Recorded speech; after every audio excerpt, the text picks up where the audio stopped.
Dave Anderson here with the Fisherman magazine. It's December 4th. These are your headlines. Holdover striped bass fishing is really lighting up this week. Also seeing a lot of mackerel really across the entire region.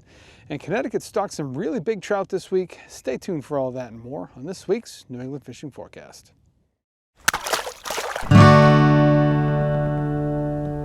The ultimate fishing authority in the Northeast, the Fisherman magazine. Before we begin, we got a few news items for you guys. The first thing I want to talk about is the trout stocking that happened in Connecticut. Connecticut always does an exceptional job with their stocking, and they always, they're providing a diverse fishery, and they're doing that again this year. They added some lake trout to their schedule this time around, and the two lakes that got the lake trout were, Amos Lake in Preston and Coventry Lake in Coventry.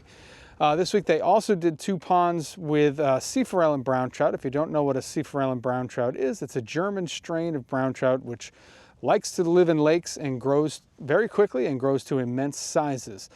Those two were Black Pond in Meriden, and the other one was Crystal Lake in Ellington.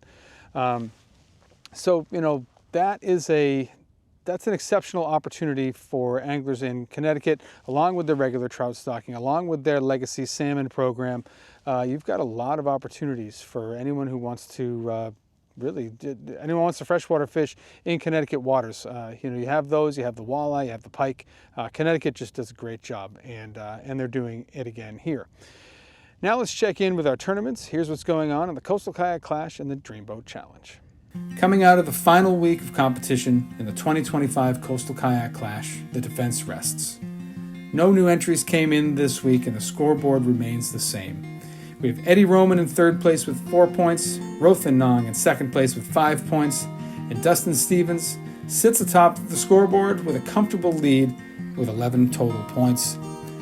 We have a 10-day grace period that will expire on December 10th when we can make these scores official. So stay tuned for next week's wrap-up of the CKC. Barring any last-minute entries, it looks like this one's going to end with some heroic catches from Dustin Stevens and another thrilling finish to what's been an incredible Coastal Kayak Clash.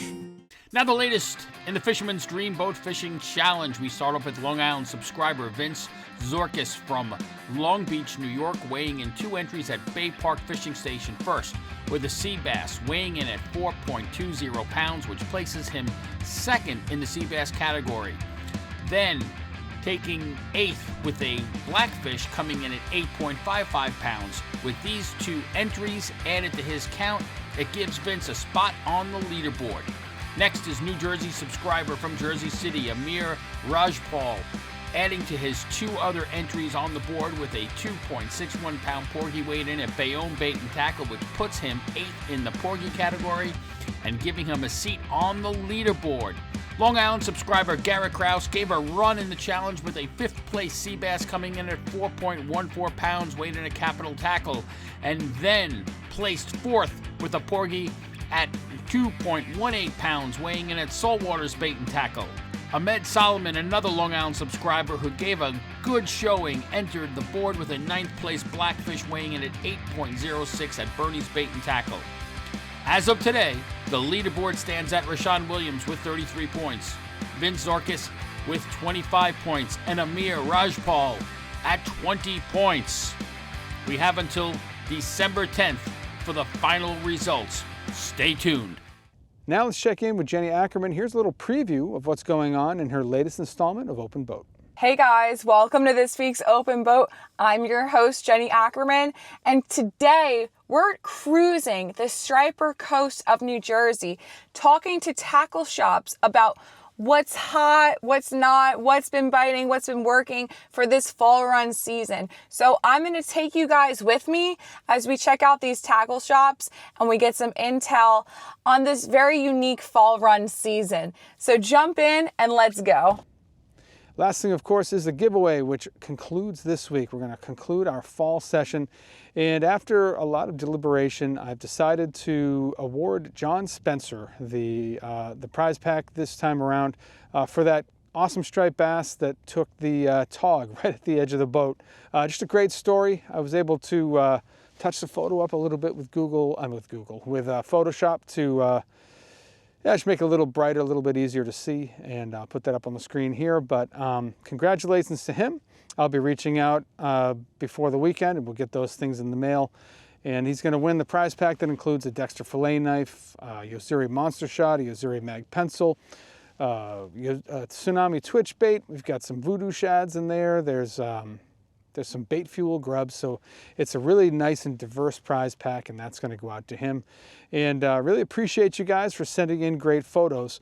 We're going to start another one right now. This one's going to wrap up all the way out in March. So March 25th is when this next session is going to wrap up. This will be our winter session. I know what I'm going to give away, but I'm not going to tell you guys yet. This one I'm going to build. It's going to be a custom plug, and it's going to be one of the ones that I feature in the newest, or in the January edition's plug building article. So I want to keep you guys in the dark on what plug that is, just because, you know, I'm the only one who knows. So once the article comes out, you will know which one it is. And if you're new to the report, I just want to remind you, or let you guys know, that anyone can win. All it has to be is a recently caught fish, has to show the angler holding his or her fish, and it has to be sent to me at danderson@thefisherman.com or texted to the number on the screen, and you need to let me know that you want to be in the contest. So if you email it, just put contest right in the subject line. That makes it really easy for me to sort them out. If you text it to me, just say I want to be in the contest, and then in either case, just give me all the pertinent details, like the name of the angler, the size of the fish, where the fish was caught, what it was caught on. If it has a cool backstory, all the better. Send them in to me. We'll get you in the report, we'll get you in the magazine, and you might even win something cool. For more than 20 years, anglers everywhere have come to know one thing, that nothing says no to fish bites. Moving over into the reports now, starting things off up in the North Country, as I like to call it. Not a lot of reports coming out of Maine and New Hampshire this week. Could be due to the weather, could be due to the holiday, who knows? I know they got a lot of snow up there earlier this week. That may be a factor. The only report I got was not even really a report, it's just a photo showing a couple anglers with 30-plus pound white hake. Those were taken on the Bunny Clark leaving out of Ogunquit, Maine. And I just thought that was a cool thing to include, because that's a species we rarely ever talk about on the report. But that fishery is alive and well right now, so I thought I'd highlight that. Drop it down over the border into Massachusetts. For the most part, Massachusetts is nearly 100% freshwater fishing at this point. We have a little bit of saltwater news out on the Cape, but you know, anywhere on the North Shore, anywhere in the Boston area. I mean, you could go to like the Amelia Earhart Dam, or up in Boston, up in the backwaters of Boston Harbor, and maybe find a holdover striped bass. But most everyone that I'm talking to now is fishing freshwater, and the fishing's been pretty good. You know, going to mass.gov/trout is going to give you a list of all the ponds in your region that have been stocked, and that's going to put you in a great position to hook up, you know, almost guaranteed. Stock trout are very easy to catch. They don't have any instincts. They'll hit lures, they'll hit bait, they'll hit power bait. So you can get them pretty much any way you want. And the reports I've been hearing have been very good. Also hearing a lot of nice bass reports out of Central Mass, and that extends all the way down into the Plymouth area. And these guys are also catching some big pickerel in the mix. So not everybody loves pickerel. I don't have a problem with them. I think they're cool, and especially like the big ones. So that's been a viable fishery. And then of course Wachusett Reservoir, which, you know, within the last 5 years the season was extended to include all of December. So it closes on New Year's Eve now instead of the 30th of November, which it did forever and ever. And I think that's a great change. We're seeing guys getting some nice lake trout. We're still seeing guys getting some good smallmouth out of there. So that's another option for you guys living up in Central Mass. And then as a former Central Mass guy, you know, I grew up there. Another thing you can do at this time of the year is fish those little trickle streams for native brook trout. There's a lot more spots out there that hold these fish than you might expect, and it's a really fun and different fishery. So I highly recommend you guys give that a shot if you're looking for you know, maybe just a new way to bend the rod. Heading down toward the Cape, we do have a little bit of saltwater news there. Inside the canal, from the fish pier out to the east end jetties, bunch of mackerel and decent numbers of pollock in that area. These guys are getting them on sabiki rigs, and a lot of fish being caught, a lot of fish being toted out of there in coolers. You just got to make sure that you remember Massachusetts has a 20 fish limit on mackerel, and more than a few guys have been caught taking over their limits. So the environmental police are there and they are monitoring, so just make sure you follow the laws, and you're going to have a great time fishing out there. The other saltwater news I got came from AJ at Red Top, and that was that their longtime employee and hardcore Canal angler, Bull McKinnon, actually caught a striped bass on December 1st. It was caught from Long Beach on a pencil popper. Not a really big fish, you know, a mid-sized schoolie, but any fish caught in December from the surf is a feat, if you ask me. On the Cape proper, good bass fishing has been going on. Finesse tactics have been getting it done. Jerk baits have been leading the way. Ned rigs are getting it done. Some guys doing it with chatter baits as well. And then the trout fishing has been very good. Seen a lot more guys doing it at night, which is something that I used to do a lot, and you know, still do here and there. One way you can do it is with a live shiner, just basically free lined, you know, so almost like live lining a bunker. You're just going to hook it through the lips, gingerly cast it out there and let it swim around on its own. That's a good way to get one. The way I always do it is with a jointed J9 Rapala, and the only thing that I would say, two things. They're not all the same, so you got to, you know, get 3 or 4 of them and find the one that swims the best. You want it to swim right on the surface. You want it to leave a little wake, and you want to hear that click, click, click, click, click as it's swimming along. And then the other thing, change the hooks. The stock hooks are fine if you're fishing for bass, but stock trout tend to kind of spaz out when they get hooked, and a lot of times they just, you know, if the hooks aren't super sharp, they throw the bait. The first time I ever did that night brown trout thing, my fishing partner and I think we hooked 15 fish and we landed 2. Once I started changing the hooks over to what I use are Mustad KVD triple grips, they really hold. You barely ever lose a fish with those, and it makes a huge difference. And it's a really fun fishery, and it's something, you know, especially if you're a striper guy like I am, you almost feel like you're striper fishing. You know, it's nighttime, you're out there throwing a little wake bait around, and it's fun. You know, you just got to match your rod to the fish. Heading out into Buzzards Bay, not a lot going on. I guarantee you there's still tog out there. In fact, I have heard from a few tackle shops that they're selling crabs. They're just not getting reports back. And Jason Colby wrapped up his season on Saturday. He said they got their butts kicked out there. It was really rough, and they only got a few fish. But, you know, on a day like today when it's nice and flat, calm, and not so much wind, I bet you can get some fish. Now let's check in with our Massachusetts field correspondents. Thanks, Dave. Dan checking in with this week's report. I'm back in New England just in time for some snow, and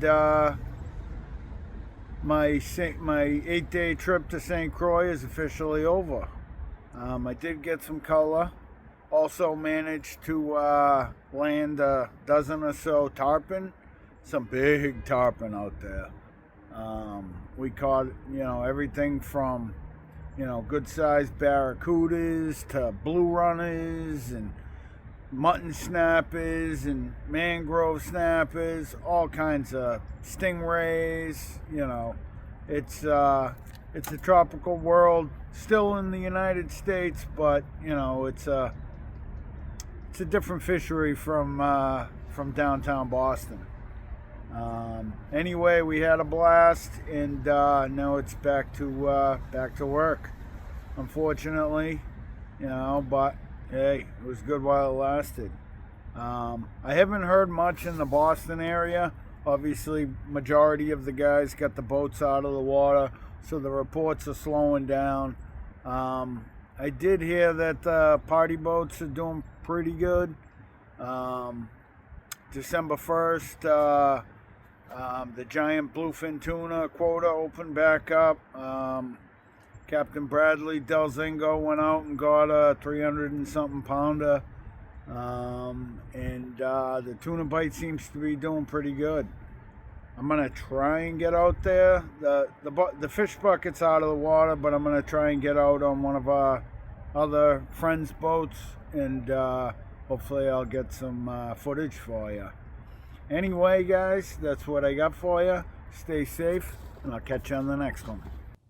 Moving over into Rhode Island, we still got tog being caught. We still got sea bass being caught. A lot of these fish are now sort of relating more to Block Island. So the party boats are the vessels that are really getting in on it. The fish are in 75 plus feet of water.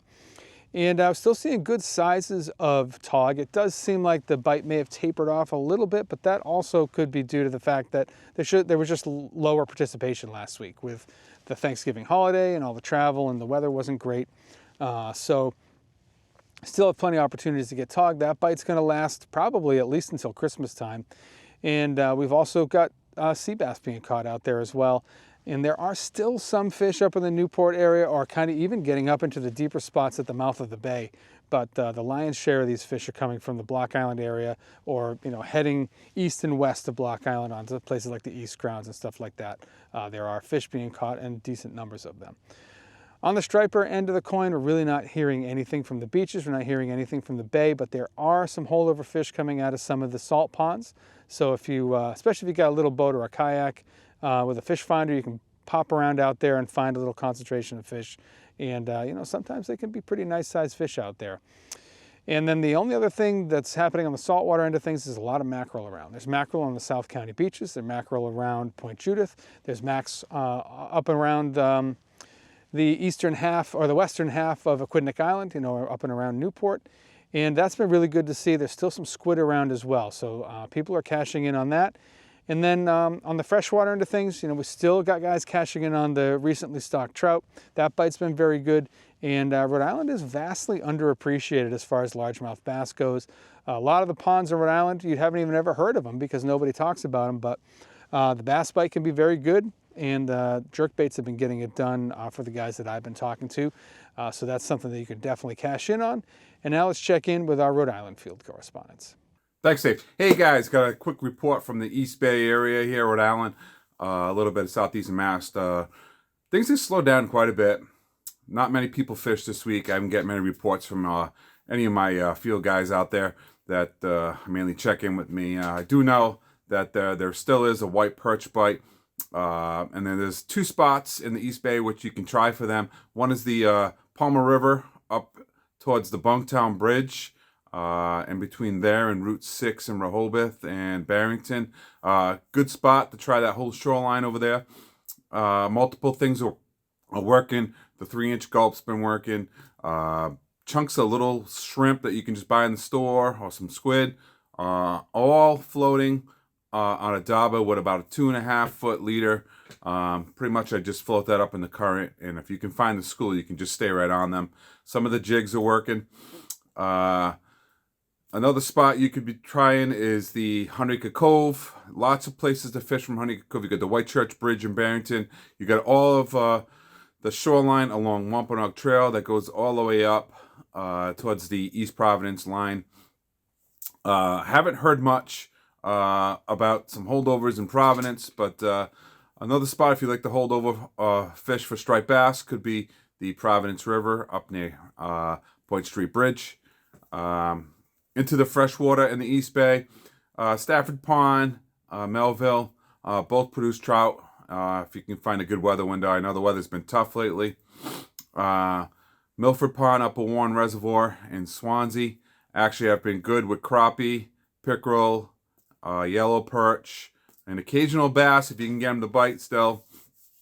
With the cold front coming, all these fish still have to, with these lowering temperatures in the water, have to acclimate, so it kind of slows the bite down a little bit. But if you can find a bite with these crappie, it's usually lights out. There's big schools of them together, and if you get on them, just like the white perch, you just got to keep getting a bite for hours at end, and I found that out on Saturday. So there's lots of fish in Milford Pond if you can just find the right spot. There's a couple areas you can fish on each side of the pond. You just got to move around a little bit and look for them. And if you do that, you're going to connect. So from the East Bay, that's all we got this week. And we'll talk to you guys next week. Timelines. Introducing the Yak Attack Sandrig Surf Cart, the ultimate beach hauler for serious anglers. Glide effortlessly over soft sand with wide balloon wheels and lightweight, corrosion-resistant construction that's completely customizable with options. Whether it's rods, coolers, or tackle, haul it all with ease. Built by surf fishermen and engineered by Yak Attack. What's going on, guys? What's up? Dave checking with you guys this week. It's been full-blown trout season for me. I picked up my trout rod and I haven't put it down since. It's been trout mania. December is for trout fishing. So I've been getting them on the Easy Shiner Kitex, your traditional Castmasters, your Clio spoons, your Rapala jerkbaits, your countdown minnows, your underspins. I have an underspin in front of me. This thing is a cold water killer. It works through the ice as well if we do get ice, or if you ice fish religiously. So that works very, very well through the ice too. So don't shy away from that. But that's been working very well. The size lures I've been using is between 1/4 ounce and 1 ounce. So you got a little array of size there because I'm fishing kind of different depths of the water column and different fisheries. So I've been counting a lot of golden trout. In fact, holdover golden trout, so many I can't even get away from them.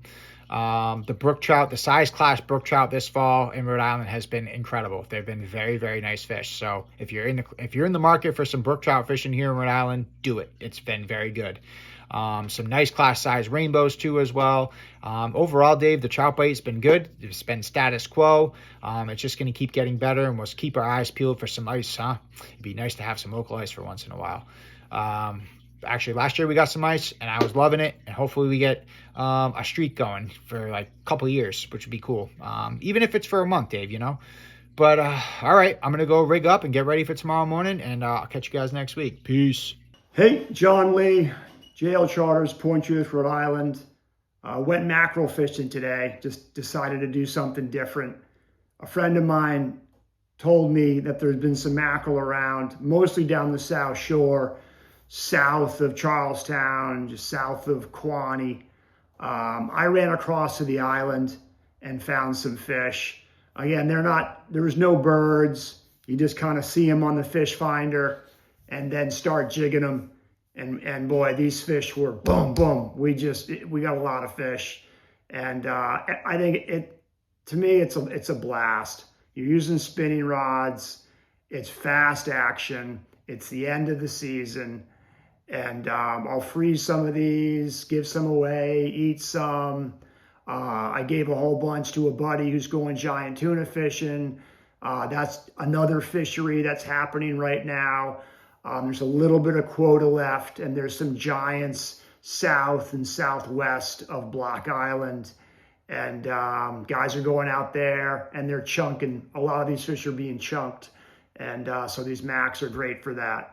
As far as the ground fishing, as you would expect, the tautog and the sea bass are pushing further out, and the tautog are going to start to kind of hole up in deeper water. I'm definitely hearing of fish still being taken closer to home, but the word grindy is definitely being used. So if you can get out, if you're not already hauled out, then the fishing's still good. It will hold together for a few more weeks, and then I'm going to be talking about cunners and ling. But I'm hoping I'll get another mackerel trip in, maybe a couple more ground fishing trips in, and then we'll see. Settle in for the long winter. Take care. See you next time. Hey Dave, Todd Treonze, Hooked Fishing Gear with a quick report.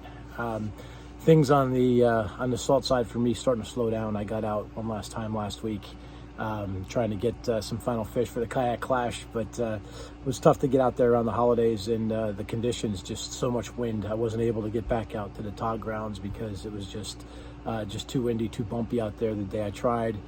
So I focused on some black sea bass on the troll in that same area that I've been getting them over the last couple weeks, and it's really thinned out. A couple small fish out there, but that was pretty much the end of it. I saw a window on Sunday that literally closed within 35 minutes of the sun coming up. It just got too rough to be out there. So it's pretty much it for my open water fishing for me this year. I did get a chance to go out last Wednesday right before Thanksgiving and hit some of the local holdover spots. Lots of fish in there, which was cool to see.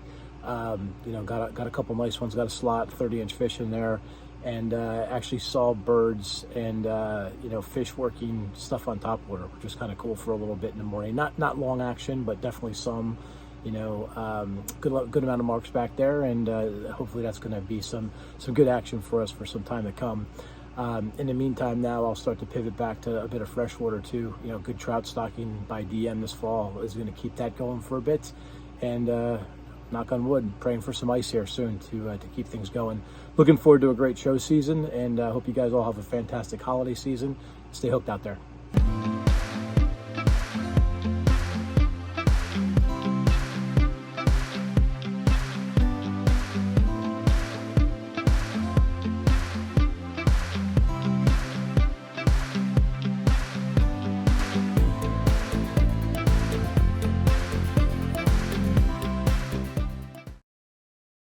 Crossing the border into Connecticut, really, we don't have a lot of options in the Sound right now, but there have been a surprising number of striped bass really throughout most of the Sound.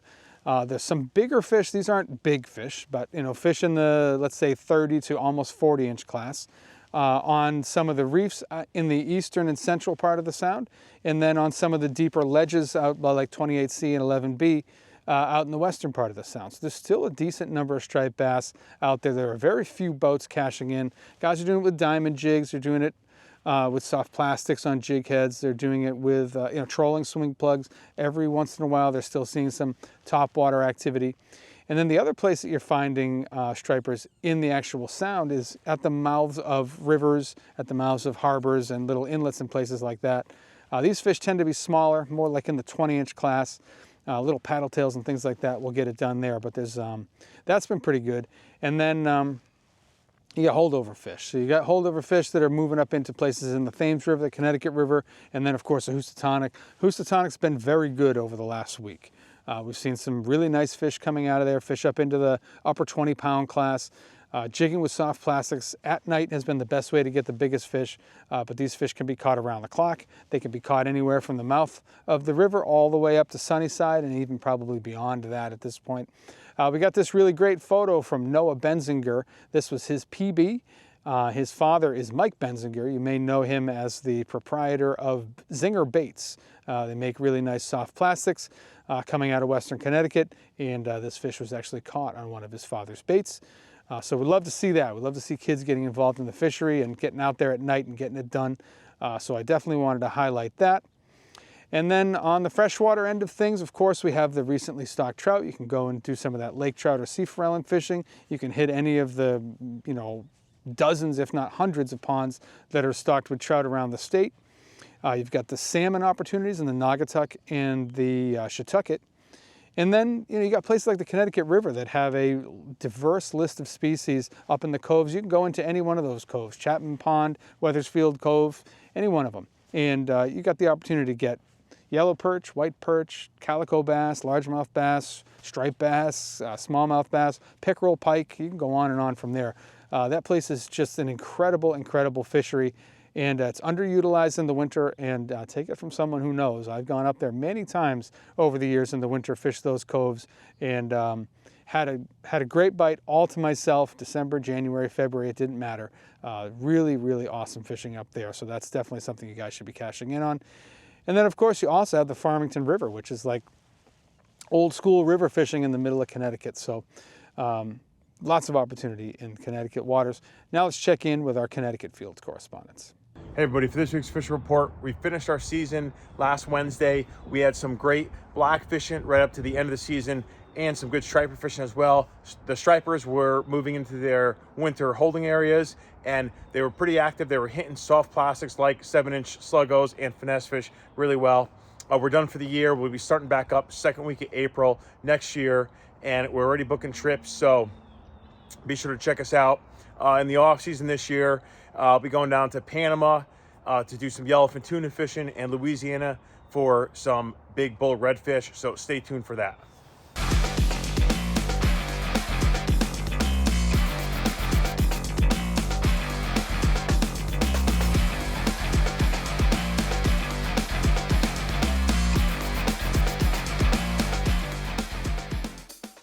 In the famed waters of Panama awaits a fishing experience like no other. Tropic Star Lodge welcomes anglers to get in on world-famous fishing action.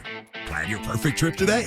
Tropic Star Lodge, the ultimate in fishing adventures for more than 60 years. What's up, everyone? Matt here from Black Hole Outfitters with this week's fishing report. Blackfish season is closed for us in Connecticut. If you are still looking to scratch the itch, Rhode Island is still open, so you could head across the waters there and go chase some blackfish over there. We do have some guys coming to the shop saying they're doing pretty well with stripers still. Definitely, great to hear. They're smaller, obviously. Best spots are going to be kind of at the mouths of those creeks where they're going to spend their winters. So, there's some really large popular spots. There's a lot of small tidal creeks kind of all throughout the Connecticut shoreline. Any of those are worth checking right now.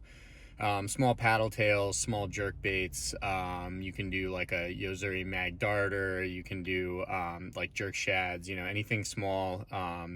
And there are guys still doing well actually out on some of the reefs. We've been pretty surprised to hear it, but they're catching fish. So there have been fish out there as well. Other than that, freshwater, you've got options there on that front if you want to go for some trout and salmon. But yeah, it's December, so we're buckling in for that long winter's nap. Hey everybody, we are definitely closing in on winter now. Much cooler temperatures coming through the weekend. I wouldn't even be all that surprised to see some skim ice starting to form in some of the corners of the back coves. Now the water temperature in the river has fallen pretty dramatically. Expect that to mean a more bait-centric bite for the pike. They still might move for artificials, but bait will produce a bit better. Live or dead, preferably dead. And the bass should mostly be getting into their wintering holes at this point. Now, pan fishing will definitely be a bit of a focus in the coming weeks. Look for them in the basins, the marinas, and the coves, and expect to need to do a pretty slow and vertical presentation, but that should still produce a good amount of crappie and perch. Other than that, the carp fishing still going a little bit, but definitely on the slow side. Expect them to be holed up fairly deep, and though the channel catfishing is also on the slower side, you do have a shot at getting some big ones this time of year, but look for that slower, deeper water where they don't have to work terribly hard to find food.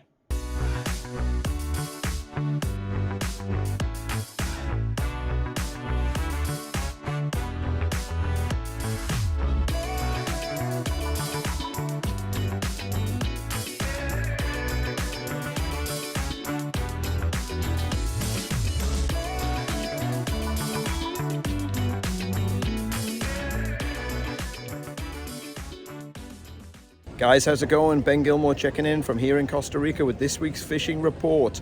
The inshore bite here has really picked up in the past week.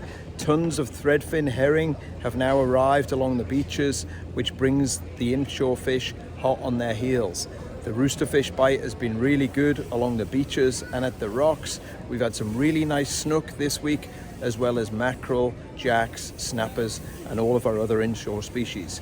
We've had a really good marlin bite going on offshore, some nice blue marlin out there with a few blacks, and we caught a nice striped marlin the other day as well.